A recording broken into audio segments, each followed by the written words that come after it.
hamiləlik baş verdi və indi düzgün qidalanma haqqında ciddi fikirləşmək lazımdır. Hamiləlik dövründə qəbul edilən qida həm anaya, həm də onun uşağına təsir göstərir. Lakin bu zaman 2 nəfərin əvəzinə yeməyə ehtiyac yoxdur. Bununla bağlı olduqca vacib bir qaydanı yadda saxlamaq lazımdır. Keyfiyyətli qidalanmaq heç də çox yemək demək deyil. Aşağıda təqdim edilən 4 qrupa aid olan məhsulların düzgün seçimi zamanı əmin ola bilərsiniz ki, siz və sizin övladınız müxtəlif, çeşidli və balanslaşdırılmış pəhrizlə təmin ediləcək. 1. Süd məhsulları. Bunlarda uşağın böyüməsi üçün lazım olan zülallar, həmçinin ananın sümükləri və dişlərinin bərkidilməsi üçün lazım olan mikroelementlər, kalsium var. Bununla bağlı gündə yarım litr süd qəbul etmək və həmçinin kəsmi və pendir yemək lazımdır. 2. Ət məhsulları. Bunların tərkibində həm ana orqanizmi, həm də uşağın inkişafı üçün lazım olan zülal, dəmir və B qrupu vitaminləri var. Bu qrupa mal əti, qoyun əti, quş əti, balıq daxildir. Bu kimi məhsulları gündə 2 dəfə qəbul etmək məqsədə uyğundur. Quş əti və balığa üstünlük vermək daha məsləhətlidir. Südün hazırlanması prosesində onu yağlardan azad edin və sonra için. Çalışın yalnız yağsız ətdən istifadə edəsiniz. Ətdən, quşdan və balıqdan olan bütün məhsulları suda və yaxud sobada bişirilmiş halda yeyin.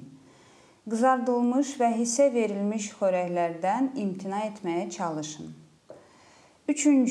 Çörək məmulatları, yarma, kartof. Bunların tərkibində karbohidratlar, vitaminlər, mikroelementlər və selüloz var. 4. Meyvə və tərəvəzlər. Bunlarda orqanizmin müxtəlif funksiyalarının saxlanması üçün lazım olan müxtəlif vitamin və mikroelementlər, həzm proseslərinin yaxşılaşdırılması üçün selüloz var. Meyvə və tərəvəzlər gün ərzində qida rasionuna 4 dəfədən az olmayaraq daxil edilməlidir. Məhsulların hər qida qəbulu üzrə düzgün paylanılması da çox vacibdir. Belə ki, ət, balıq, yarmalar, səhər və nahar yeməklərin tərkibində daxil edilməlidir. Çünki zülalla zəngin olan məhsullar maddələr mübadiləsini gücləndirir və mədədə uzun müddət qalır. Günün ikinci yarısında axşama yaxın isə tərkibində süd və bitki olan qidaya üstünlük vermək lazımdır. Axşam vaxtı qida qəbulunun bol olması hamilənin orqanizminə mənfi təsir göstərir. Normal istirahət və yuxunun pozulmasına səbəb olur. Qida gün ərzində tez-tez, hardasa 5-7 dəfə kiçik porsiyalarla qəbul edilməlidir. Duzun qəbulunu hamiləliyin ikinci yarısında azaltmaq lazımdır. Çünki duzun orqanizmdə böyük miqdarda olması orqanizmdə suyun ləngiməsinə və ödəmin inkişafına səbəb olur. Hamiləlik ərzində yol verilə bilən kütlə artımı nə qədərdir? Bu sual hamını maraqlandırır. Hamiləliyin bütün dövrü, yəni 40 həftə ərzində bədən kütləsinin ümumi artımı orta hesabla 10, maksimum 12 kiloqram olmalıdır.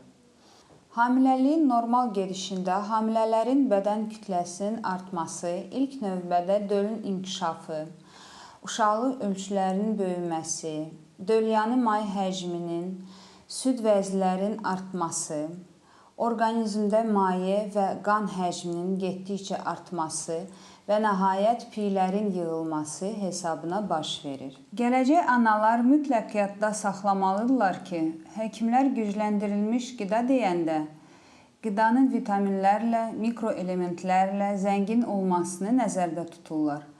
Bu zaman yemək həcmini yox, keyfiyyətini artırmaq lazımdır.